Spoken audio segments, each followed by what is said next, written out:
Ruby Mitchell sprinted down Fifth Avenue like her life depended on it, which in a way it did. Her portfolio bag kept sliding off her shoulder, and she clutched a wrinkled resume in her sweaty palm. The September sun beat down mercilessly as she dodged tourists and street vendors. 3 more blocks, she panted, checking her phone. The interview was in 12 minutes, and she looked like she'd just survived a tornado.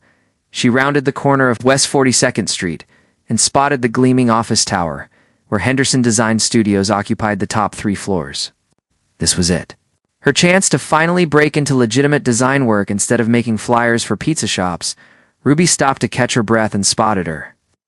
Salvation, a pristine black Mercedes with tinted windows, parked perfectly at the curb. The polished surface reflected everything like a professional mirror. Perfect, she muttered. Setting down her bag, she leaned close to the passenger window, smoothing her dark hair back into something resembling a professional style. Then she adjusted her shirt, reaching inside to fix her bra strap that had twisted during her sprint. She checked her teeth, wiped away smudged mascara from under her eyes, and pulled out a lip gloss from her pocket. "Okay, Ruby, you can do this," she whispered to her reflection, applying the gloss carefully.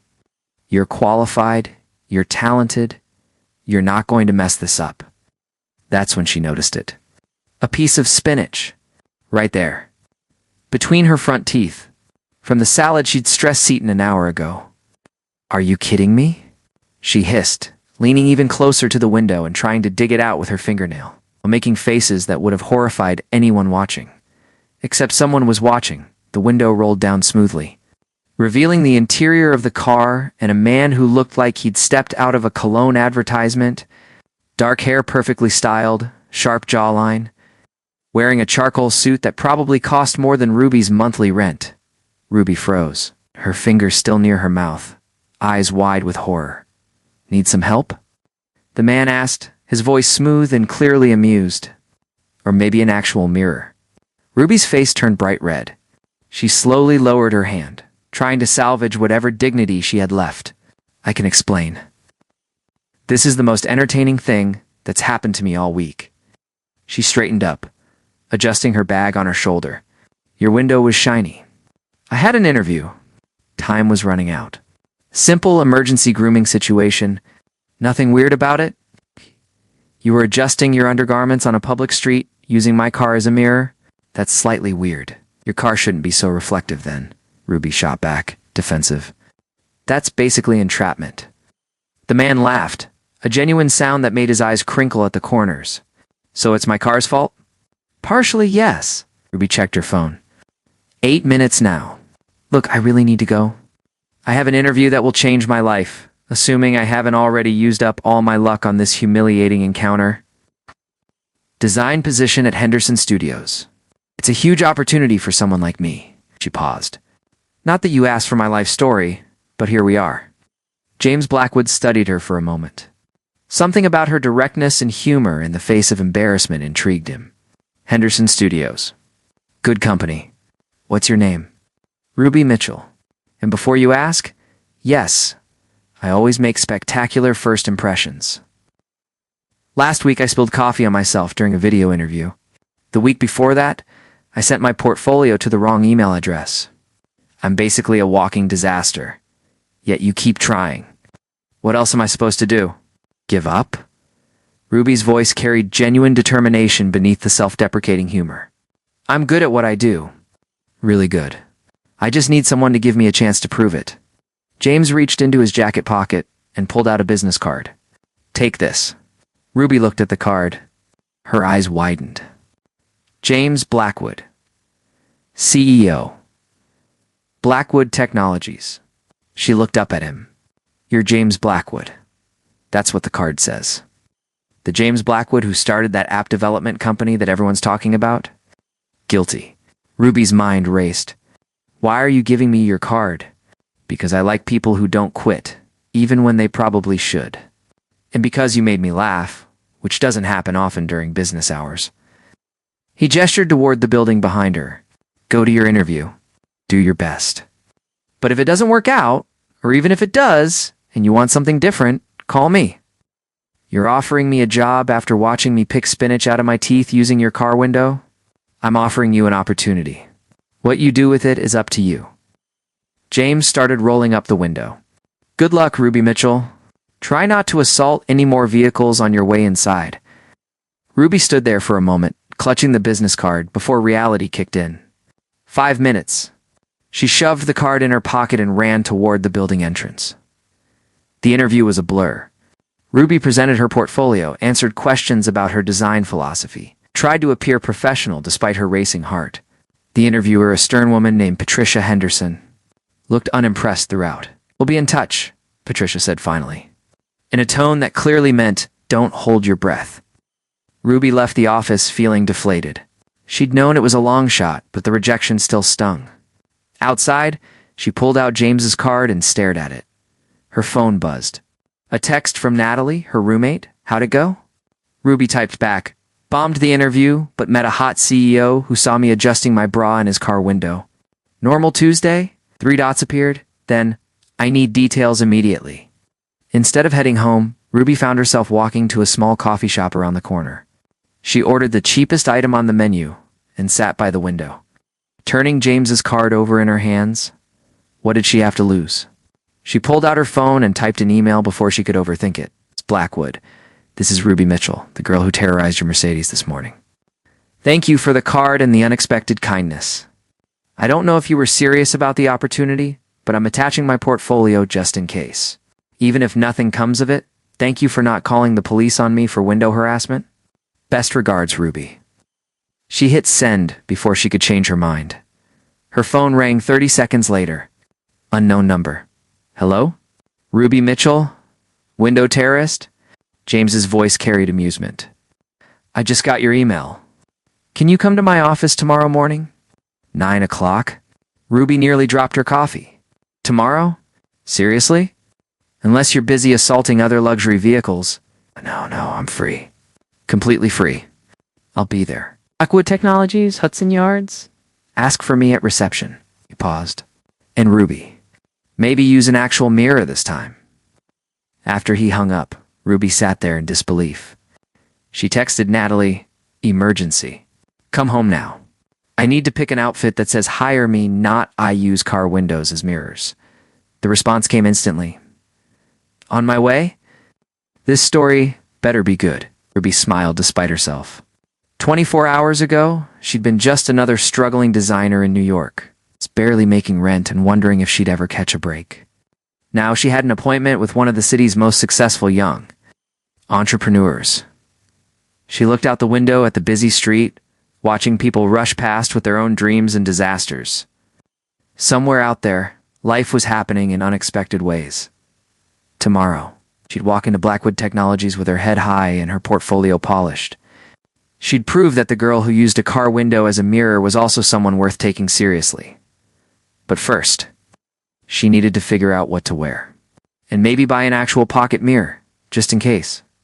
Ruby stood outside Blackwood Technologies at 8:45 a.m., wearing her most professional outfit, black pants she'd ironed 3 times, a cream blouse Natalie had lent her, and flats because she didn't trust herself in heels after yesterday's sprint. The building was all glass and steel, reflecting the morning sun like a giant mirror. She couldn't help but smile at the irony. Inside, the reception area looked like something from a tech magazine. Minimalist furniture, living plant walls, and employees walking past with tablets and coffee cups that probably cost more than her subway pass.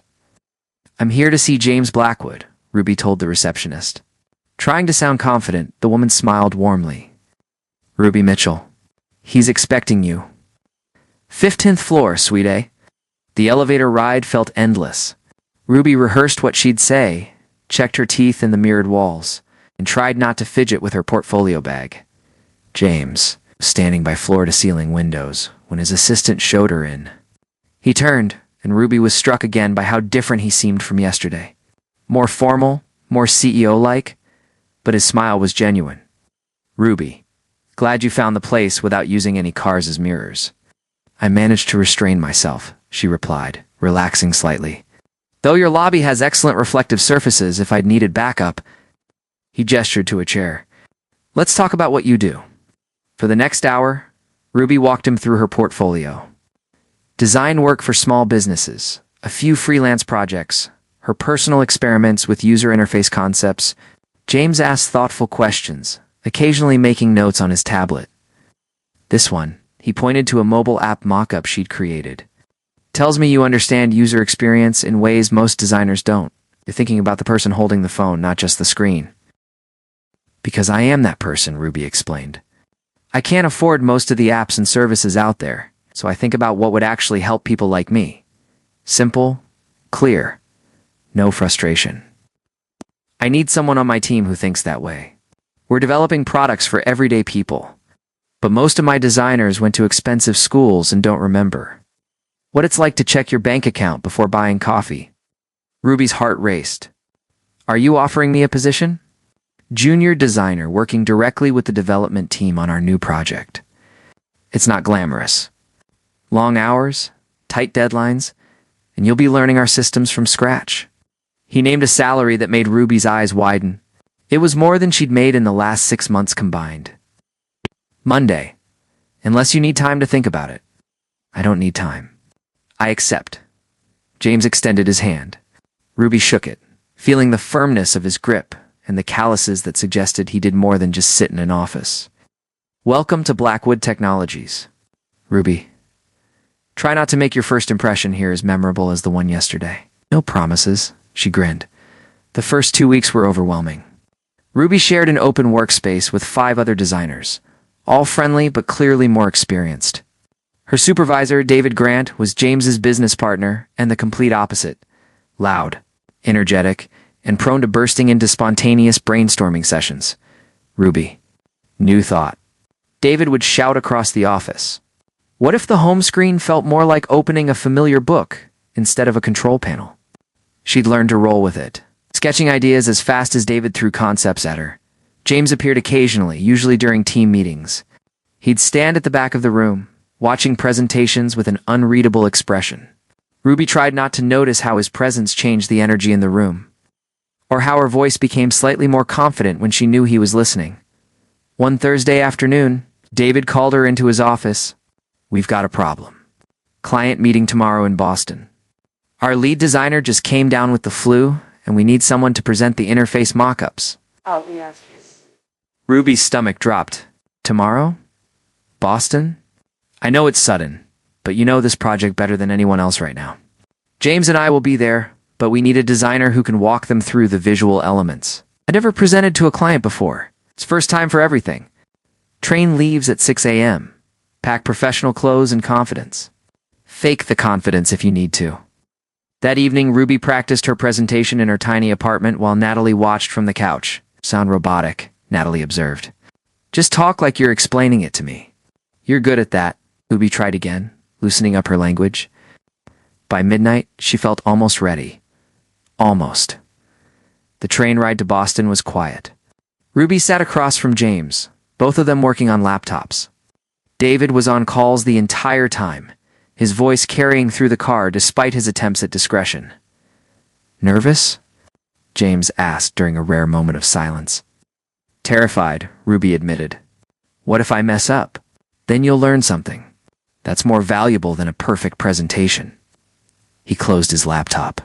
You know what you're talking about, Ruby? Trust that. The client offices were in a renovated warehouse in Cambridge. 3 executives, all wearing expressions that suggested they'd rather be anywhere else. Ruby set up her presentation, hands trembling slightly as she connected her laptop to their screen. Then she began. She walked them through each screen, explaining her design choices in plain language.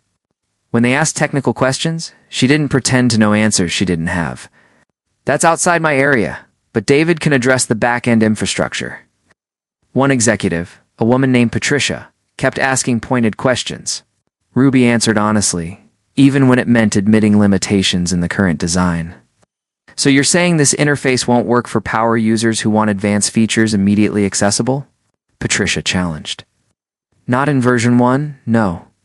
We prioritize simplicity for the majority of users, but we built in the architecture for a pro mode that could be added later. Think of it like a car. Everyone needs basic controls to be obvious, but enthusiasts want the ability to dig deeper into performance settings.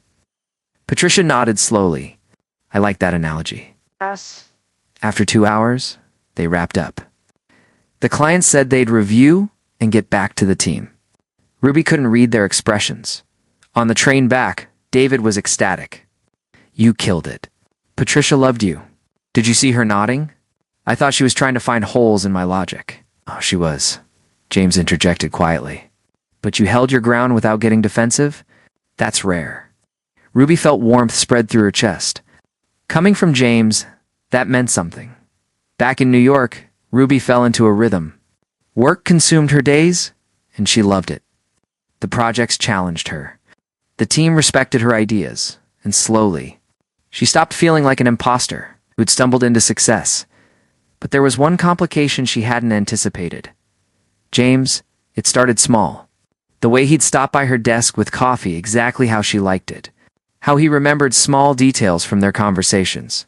The way his eyes would find hers during meetings. It's like he was checking her reaction to ideas before anyone else's. Ruby told herself it meant nothing. He was just a good boss, attentive, professional. Then came the Chicago trip, a major tech conference where Blackwood Technologies had a booth.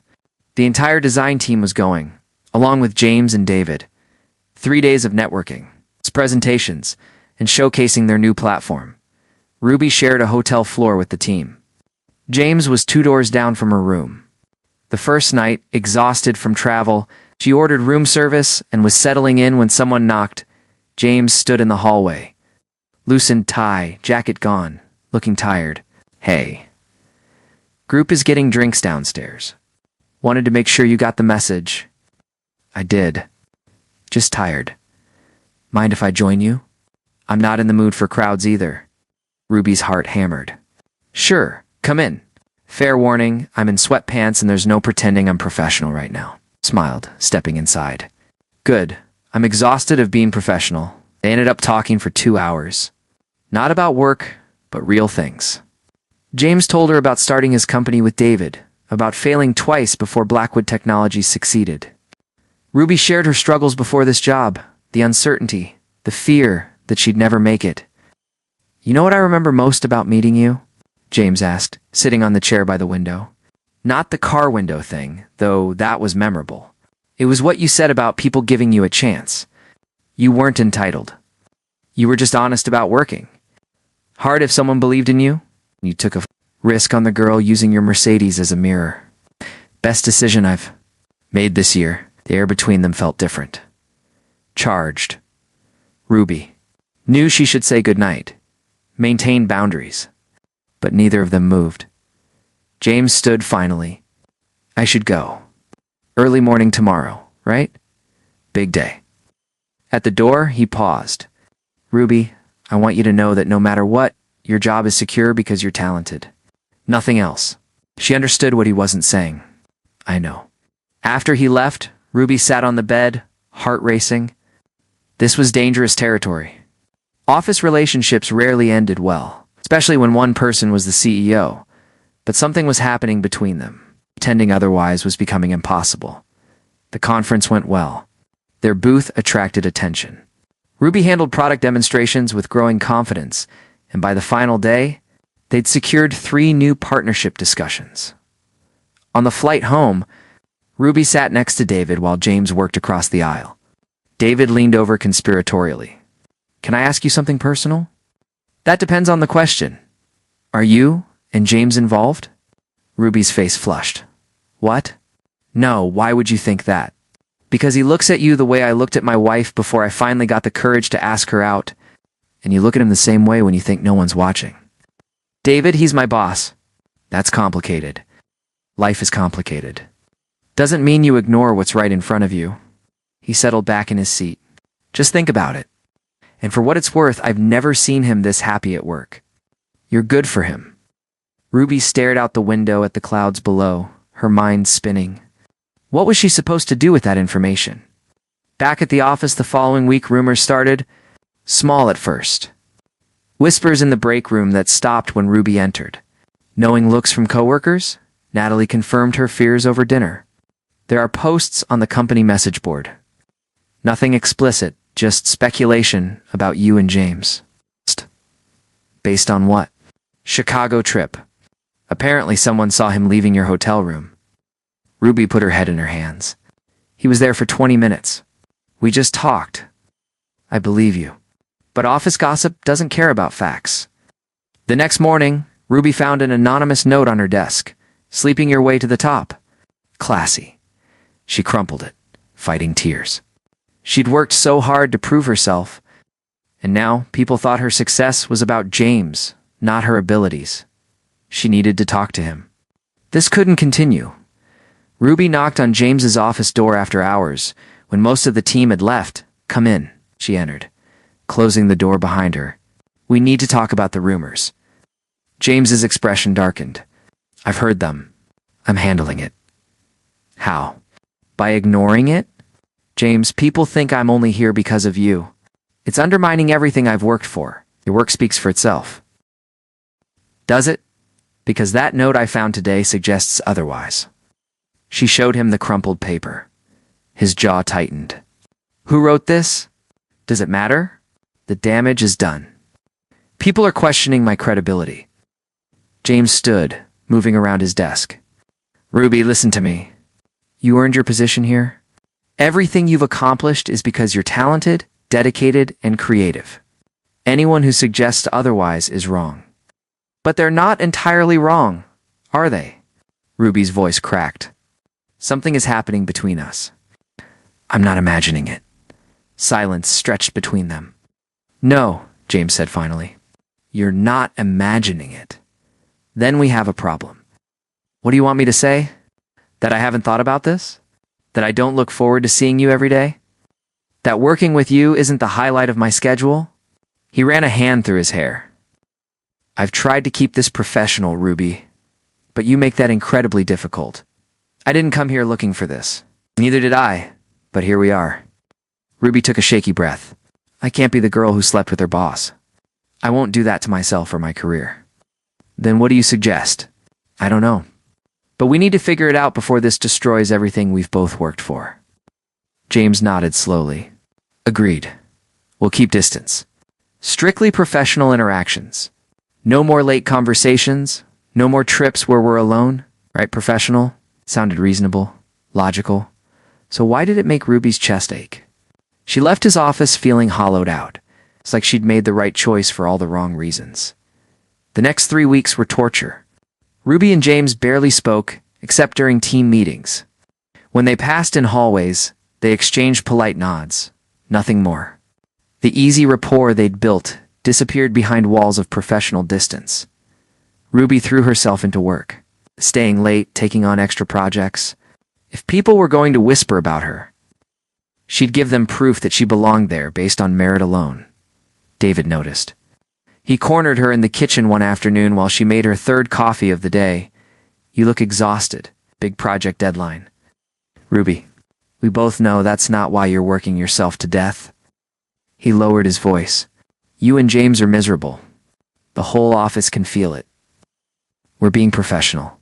Isn't that what everyone wanted? No one wanted you both to be unhappy. They just wanted to gossip. He sighed. Look, I'm going to tell you something James would kill me for sharing.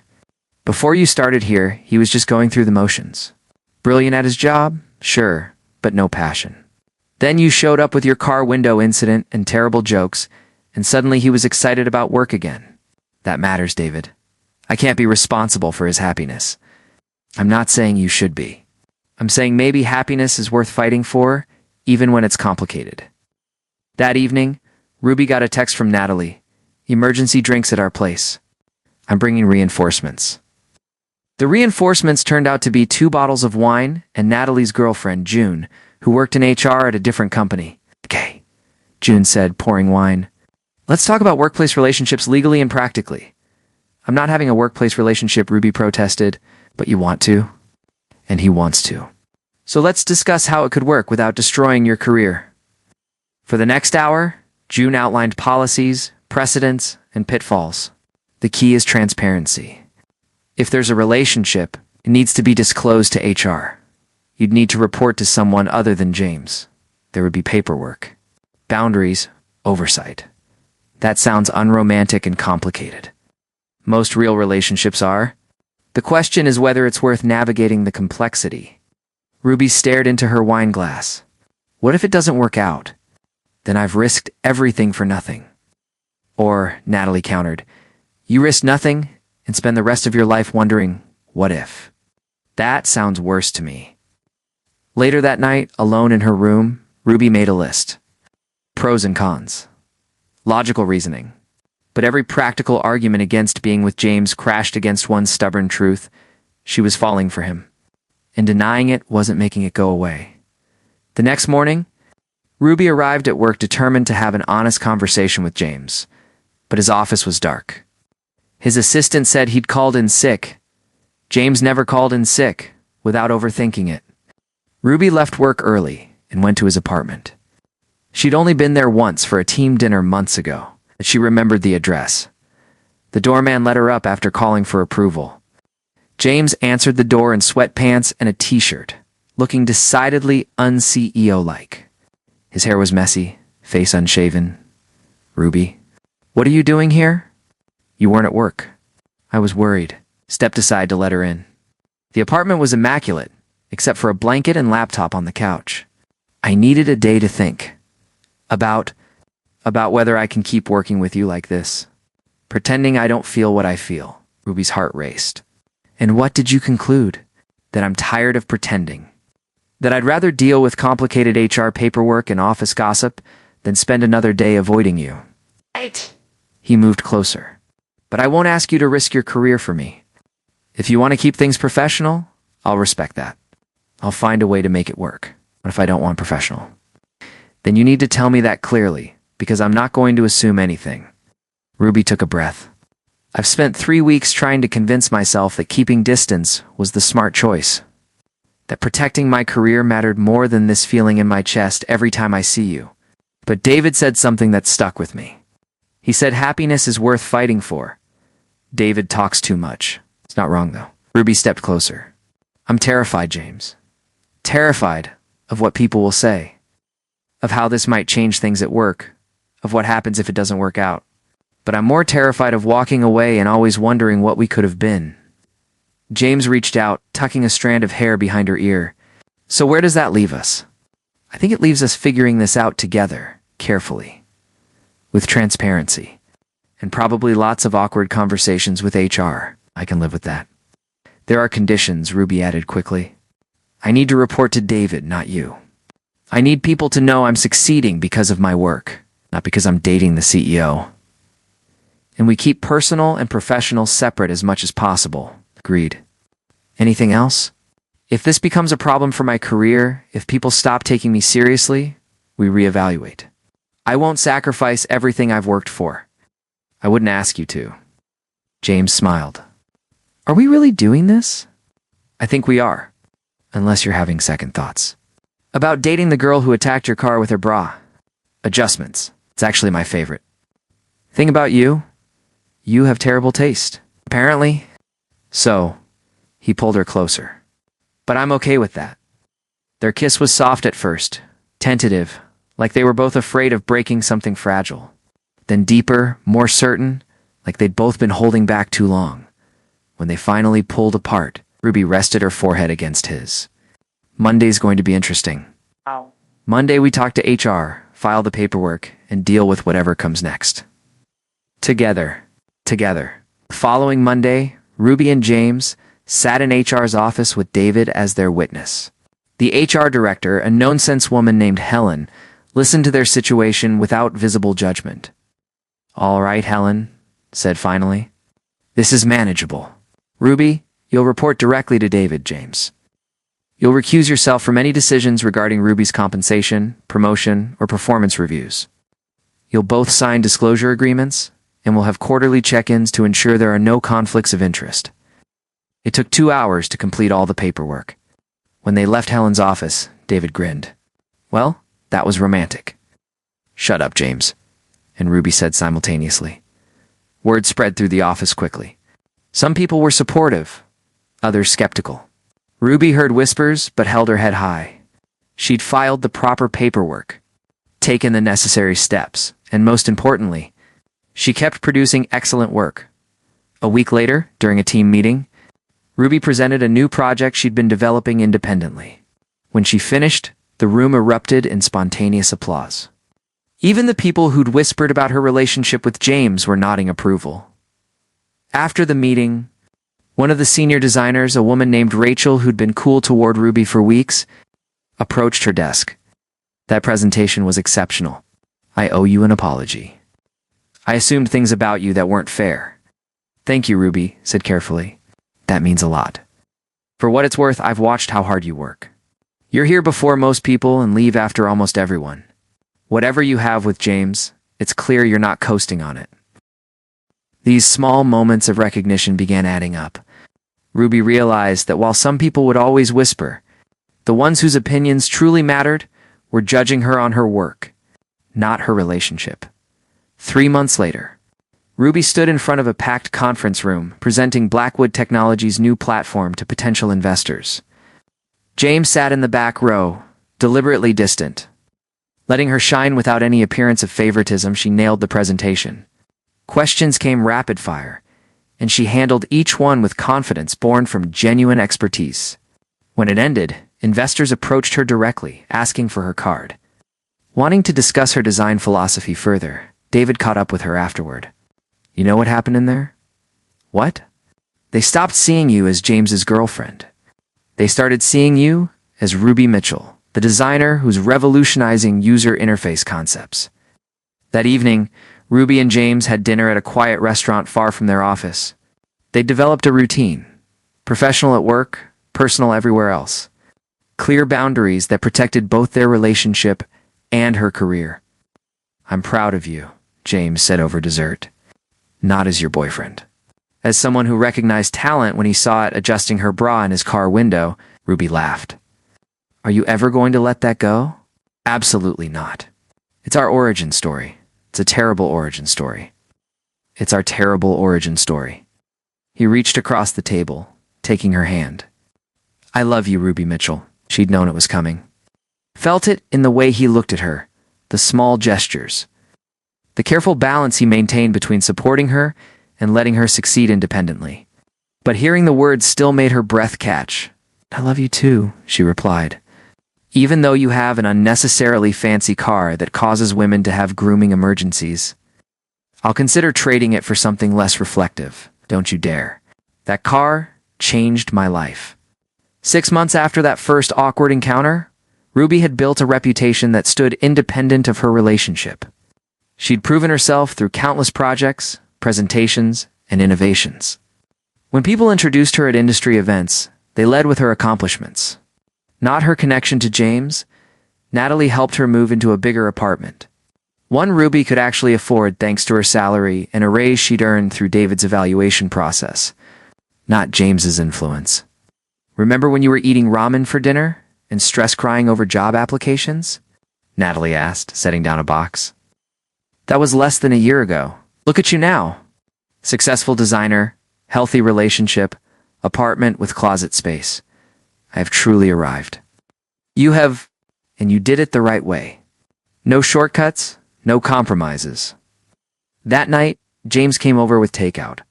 They ate sitting on Ruby's new couch, talking about work projects and weekend plans like any normal couple. Do you ever regret it? Ruby asked suddenly. The complications, the paperwork, the scrutiny. James considered the question seriously. Not once. Do you? Sometimes I think about how much simpler life would be if I'd just walked past your car that day, but simple isn't always better. This is messy and complicated and sometimes professionally awkward, but it's real, and it's ours. It's very philosophical for someone who once used my Mercedes as a mirror. I contain multitudes. They kissed.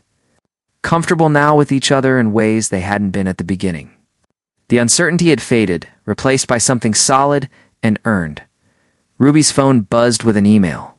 She glanced at it and gasped. What? Henderson Studios. Patricia Henderson just offered me a consulting position. They want me to redesign their entire platform. James grinned. The same Patricia who rejected you in that interview? The very same. Apparently, she's been following my work. Are you going to take it? Ruby thought about it. A year ago, Henderson Studios had been her dream job. Now it was just another opportunity among many. I think I will. As a side project, But I'm not leaving Blackwood Technologies because of me, because I love my job. Because I work with people who challenge me. Because I'm building something that matters. She smiled. You're just a very attractive bonus. I'll take it. Looking back, Ruby could trace a direct line from that mortifying moment at James's car window to this moment on her couch. Successful and in love. The path had been anything but straight. There had been rumors, doubt, fear, more than a few moments where she'd questioned her choices. But she'd navigated it all by staying true to herself. Working harder than anyone expected, and refusing to let her relationship define her professionally. She was Ruby Mitchell. A talented designer who'd earned every opportunity through skill and determination. The fact that she'd fallen in love with her CEO along the way, that was just part of the story, not the whole story. Never the whole story. Just a beautiful, complicated, perfectly imperfect. It's part of it. And she wouldn't change a single thing. The morning sunlight filtered through the windows of Ruby's apartment as she rushed around getting ready. Today was special. Blackwood Technologies was launching their redesigned platform. But when Ruby had led from concept to completion, James was already in the kitchen making coffee. He'd stayed over most nights now, though they'd maintained separate apartments. Some boundaries they'd decided to keep. Nervous? He asked, handing her a mug. Terrified, excited. Both. Ruby took a sip. This is the biggest launch we've done. What if people hate it? They won't. But if they do, we'll iterate and improve. That's how this works. At the office, the energy was electric. The entire team had gathered for the launch event, which would be live-streamed to thousands of users. Ruby stood backstage with David, reviewing her notes one last time. Remember, David said, "You're not just presenting a product. You're telling the story of why it matters." Ruby nodded, taking a deep breath. When she walked onto the stage, the room erupted in applause. Not polite professional clapping, but genuine enthusiasm from her team. She spotted James in the front row, but his face showed the same supportive expression as everyone else. No special treatment, no obvious favoritism. Just a colleague cheering for another colleague. Ruby launched into her presentation, explaining how they'd redesigned the entire user experience based on real feedback from real people. She showed examples, demonstrated features, and spoke with the passion of someone who truly believed in what she'd created. The questions afterward were thoughtful and engaged. Ruby answered each one honestly, admitting limitations and explaining future plans. When the live stream ended, the view counter showed over 50,000 people had watched. Her phone exploded with notifications. Messages from former professors, industry professionals she'd met at conferences, even Patricia Henderson from her failed interview a year ago. Patricia's message read, "Brilliant work. Ruby, that interview rejection was the best mistake I ever made. You've become exactly what the industry needs." That evening, the team celebrated at a rooftop bar. Ruby found herself surrounded by colleagues who'd become genuine friends. People who respected her work and valued her ideas. Rachel, the senior designer who'd once doubted her, raised a toast. To Ruby, who proved that talent and hard work matter more than office politics or who you're dating, everyone cheered. Ruby felt James's hand briefly squeeze hers under the table. A private moment of connection in a public celebration. Later, alone on the rooftop's edge away from the crowd, James joined her. "How does it feel?" he asked. "Like I finally belong here? Not because of you, not because of luck. Because I earned it." "You did. I'm just the guy who was smart enough to notice." Ruby leaned against the railing, looking out at the city lights. "You know what's funny? A year ago, I was running down these streets, desperate for any opportunity. I thought success would feel like relief, like finally catching my breath. And it feels like momentum, like I'm just getting started." James smiled. "Good, because I have a proposition for you." Ruby turned to him, curious. "Should I be worried? David and I are opening a new division focused on accessible design. Products for people with disabilities, low-income users, anyone typically overlooked by tech companies." He paused. "We want you to lead it." Ruby's eyes widened. "Lead it." "James, I've only been here a year.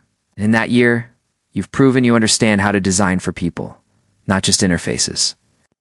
This division needs someone who remembers what it's like to be overlooked, someone who designs with empathy." He held up his hand. "Before you ask, This decision went through proper channels.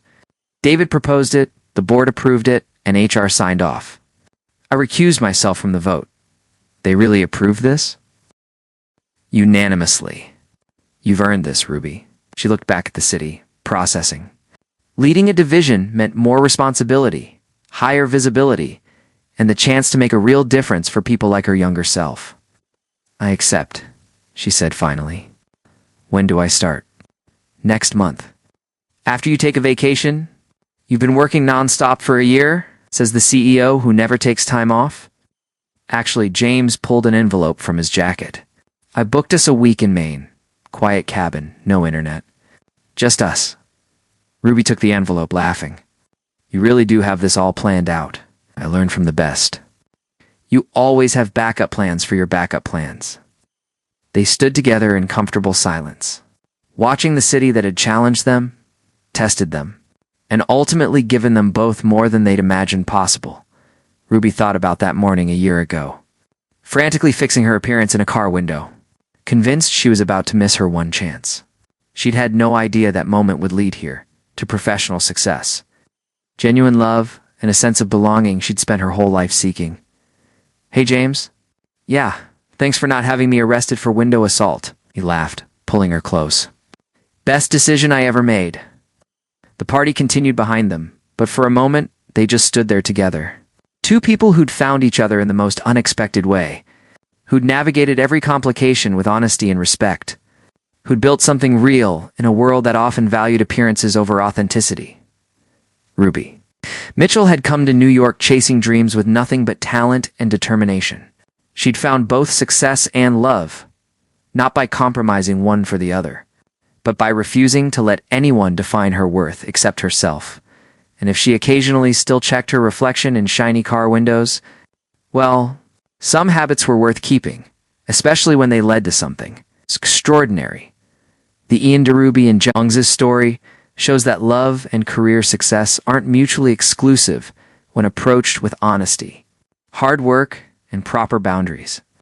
Ruby earned her achievements through genuine talent and dedication, while her relationship with James developed alongside, not because of her professional growth.